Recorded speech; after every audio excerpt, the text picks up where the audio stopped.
भेरगाव दखरा बर' फरायसा आफादनि मावखुलियाव जोङो दुलाराय बर' बा जोंनि ओनसोलाव जिहेतु बिबारनि गायनायनि गोनांथिखौ जोङो फोसावनो होननानै सानदों। कारना जाहैबाय जोंनि फरायसालिफोराव बिबारफोर बागानफोर थायोब्ला बिराद समायना नुयो। जोङो मानसि हिसाबै बिबारखौ इसोरनोनो जों बावनानै जितु मोजां इसोरखौ जोङो गनायो होनना सानो आरो जों बै बिबार बायदिनो जों जानो बयबो जों नाजानांगोन। बिबारखौ जेरैबायदि मानसिफ्रा बयबो मोजां मोनो, गाज्रि मोननाय रावखौबो आं दिनैसिमबो नुफेराखै। थिग बेबायदिनो जोंनि फरायसा फरायसुलि लोगो बिथांमोनाबो बै बिबार बायदि जानानै जाहाथे फैबाय थानाय गावनि जिउआव जाफुंसार जायो, बेखौ जों मिजिंथिनानै बे हाबाफारिखौ लादों। दा बे हाबाफारियाव बाहागो लानाय मिरु दुलाराय बर' फरायसा आफादनि सोलोंथाइ नेहाथारि मानगोनां कासम बसुमतारी सार आरो बे हाबाफारियावनो बाहागो लानानै भेरगाव बर' बिजों गोजौ फरायसालिनि लेङाइ गाहाय फोरोंगिरि मानगोनां बिपिन बर' सार आरो जोंनि दखरा आफादनि गाहाय नेहाथारखौ लानानै गासिबो बिबानगिरि लोगो नोंथांमोन, गंफ्रोम फरायसालिनि फरायसुला फरायसुलि लोगो नोंथांमोन। बे समाव दिनैनि जितु हाबाफारि, बे हाबाफारिखौ आङो मावफुंनो थाखाय बेखेवनाय जितु हाबाफारि बेखौ मावफुंनो थाखाय मिरु दुलाराय बर' फरायसा आफादनि सोलोंथाइ नेहाथारि मानगोनां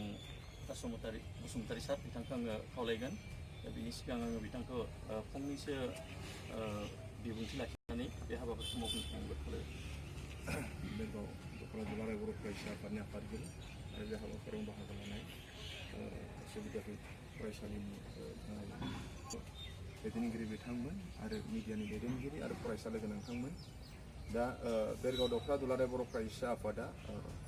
बिबार गायनाय मोनसे हाबाफारि लादों आरो जोंहा दुलाराय बर' फरायसा आफादा जोंहा जोंनि थांखि बादियै दंखायो। जोङो बिफां गायनाय आरो बिबार गायनाय, बेखौ जोङो दुलाराय बर' फरायसा आफादनि बे मोनसे थांखिखा। जोङो मानसिफ्रा सानो बिफां आरो बिबारखौ जोंसो फोथांनानै दं होननानै, नङा। बिफां आरो बिबारासो जोंखौ फोथांनानै दङ। बांसिन मानसिफ्रानो सानो बिबार बिफांफोरखौ आरो बिफांफोरखौनो जोङो फोथांनानै दोननांगोन होननानै, नङा। जोङो बिसोरनि थाखायसो जों थांनानै दङ। दिनै बिबारा जुदि मुलुगनिफ्राय जुदि गैला जालाङोब्ला, दिनै बिफां लाइफाङा जुदि मुलुगनिफ्राय गैला जालाङोब्ला, मानसियाबो जों थांनानै थानो हानाय नङा। बे मोनसे इक'सिस्टेम। ओंखायनो जोंबो थांनानै थानांगौब्ला बिसोरबो थांनानै थानांगोन। आरो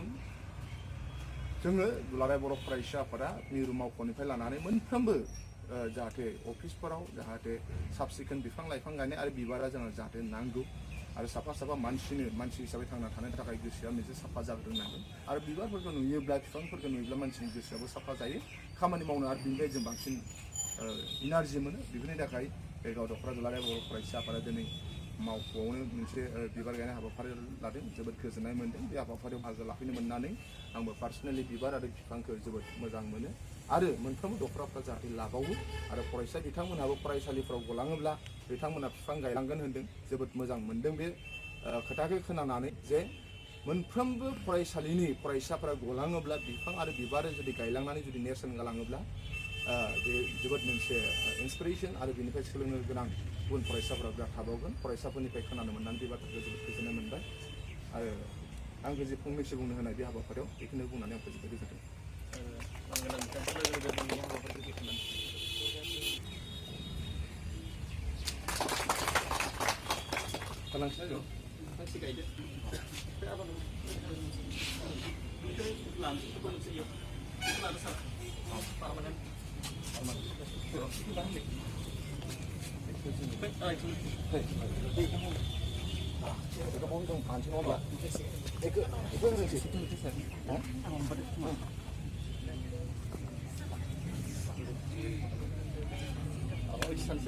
फोटो मोनसे लानि जारिमिन थालांथोंसै सार।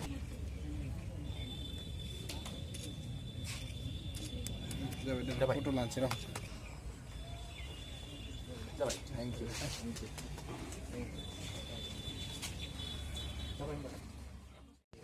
गुन गोनां सोलोंथाइ खालामनो थाखाय मोनसे हाबाफारि लादों। बेयाव सारा माने फैनानै माबायदि मोनदों आरो सोलोंथाइनि आयदायाव मा बुंनो सानो? दिनै भेरगाव दखरा दुलाराय बर' फरायसा आफादनि दैदेननायाव भेरगाव दखरानि सिङाव थानाय गुबुन गुबुन गोजौ फरायसालिनि फरायसाफ्रा जायफोरा 2020 मायथाइयाव मेट्रिक लिरगोन बे फरायसाफोरखौ लेंहरजोबनानै दिनै बेरगाव दुलाराय बर' फरायसा आफादनि मावख'आव फरायसाफोरजों सावरायनाय जाय मेट्रिक फरिखा लिरगोन 2020 मायथाइयाव बे फरायसाफोरजों सावरायनाय हाबाफारि लादों लोगोसे आरो एबसु अफिसाव बिबार गायनाय लोगोसे आरो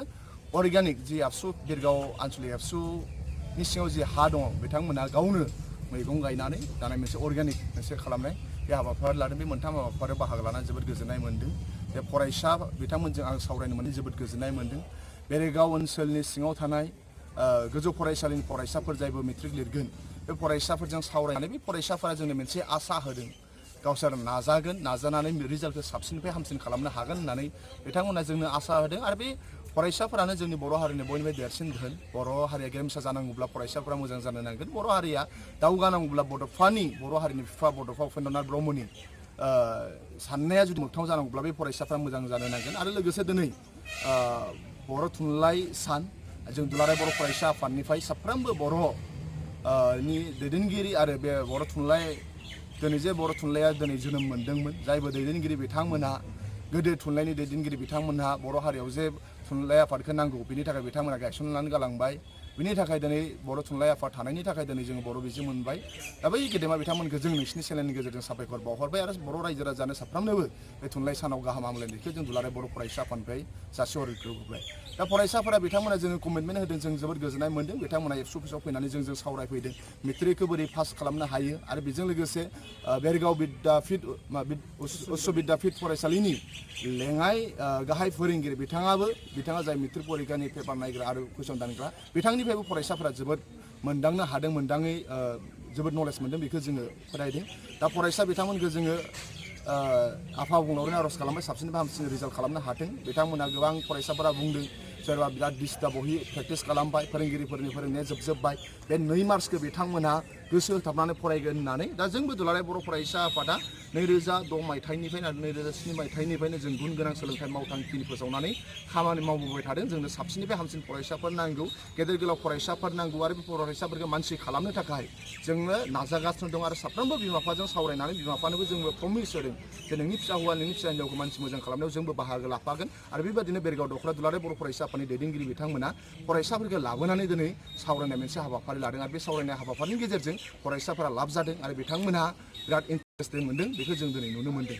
आरो फरायसाफोरजों सावरायखांनायनि उनाव मोनसे बिबार गायनाय हाबाफारि लादों जे बिबारखौ सबनोबो नांगौ जों दिनै इक' सिस्टेम मानसिफोरा सानो जों बिफां गायनानै आं बिफांखौ फोथांदों आं बिबारखौ फोथांदों होननानै न' जे मानसिया दिनै जों थांनानै दं होनोब्ला बिफां लाइफां आरो बिबार थानायनि थाखायसो ओंखायनो बिफां लाइफाङा जुदि गैया जालांब्ला मुलुगनिफ्राय आरो बिबारा गैया जालांब्ला जों मानसियाबो गैया जालांगोन ओंखायनो जोंनोबो नांगौ बे इक' सिस्टेम आरो बे हाबाफारि लानाया जोबोद गोजोननाय मोन्दों फरायसा बिथांमोनाबो जोंनि सिगाङाव बुंदों बिथांमोनहा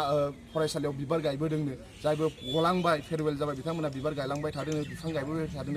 बिफां गायनाय आरो बिबार गायनाय हाबाफारिया जोबोद मोजां आरो बेखौ मोनफ्रोमबो एबसु अफिसावबो जोंबो गायो गोबां एबसु अफिसाव बिबार बागानजों जोङो बिफां गायनाय हाबाफारिया जोंनि सोलिगासिनो दङ बे हाबाफारियाव बाहागो लानानै जोबोद गोजोननाय मोन्दों आरो जोबथारनाय लास्ट हाबाफारिया जाहैबाय आबाद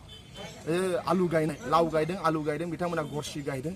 दा दिनै मानसिफोरा दिनै इन्डास्ट्रियेल रेभलिउसननि गेजेरजों मानसिफोरा बिराद बेमार जाबाय ग्रिन रेभलिउसन फैनानै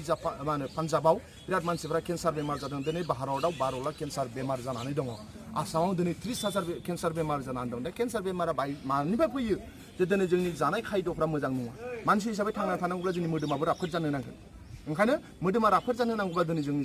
जाग्राफोरा जों मोजां जानो नांगोन ओंखायनो जोङो बर' हारिखौ खावलायदों मैथाखौबो जों बांगालनिफ्राय बायनानै जास्लायस्लाय ना बेदरखौबो जों बांगालनिफ्राय बायनानै जास्लायस्लाय सबाय बिमा मैगंफोरखौ जोङो बांगालफोरनिफ्राय जेरावनाखि मुलि होनाय हाइब्रिद होनाय लावफोरखौ बायनानै लाबोनानै अखानायै जुदि फ्रिजआव दोनोब्ला बिराद बुगा लानानै थायो मानसिफोरा जानानै बुहा बुहि जानानै थाबाय केन्सार बेमार जाबाय फिजिकेला फिट नंला ओंखायनो बै केमिकेल होनायफोरनिफ्राय बारग'नो थाखाय मालाय सिक्किम रायजोआ अर्गानिक स्टेट फोसावदों सिक्किमाव जुदि मुलि होनाय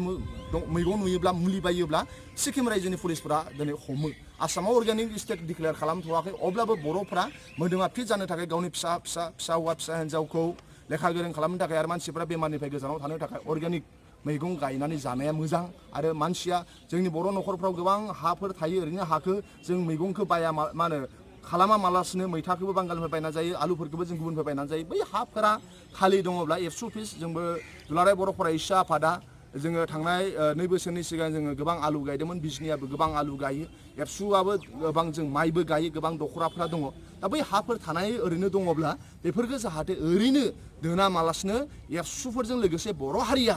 गावनि जि नांगौ थांनानै थानायाव रायजो जानो थाखाय जा मैगं नांगौ जानो थाखाय बेखौ जाहाथे गावबा गावनो जाहाथे मावना लानाया मोजां दिनै बेरगाव दखरा दुलाराय बर' फरायसा आफादा नोंसिनि मिडियानि गेजेरजों मोनसे रायजो राजानो मोनसे मेसेज होबाय बेरगाव आनसलिक एबसुनि जि हा दङ बिथांमोना लाव गायदों आलु गायदों बिथांमोना गोबां गरसि गायदों बे जोंनि थाखाय मोजां नेरसोन आरो मोनफ्रोमबो आनसलिकफोर आरो रायजो राजाया न' खाथिनि उसुंनि हाफोरखौ जाहाथे खालि दोना मालासे मैगं गायनानै गावनि देहाखौ जोथोन लाखियो बेखौ जों खावलायनो थाबाय गोजोन्थों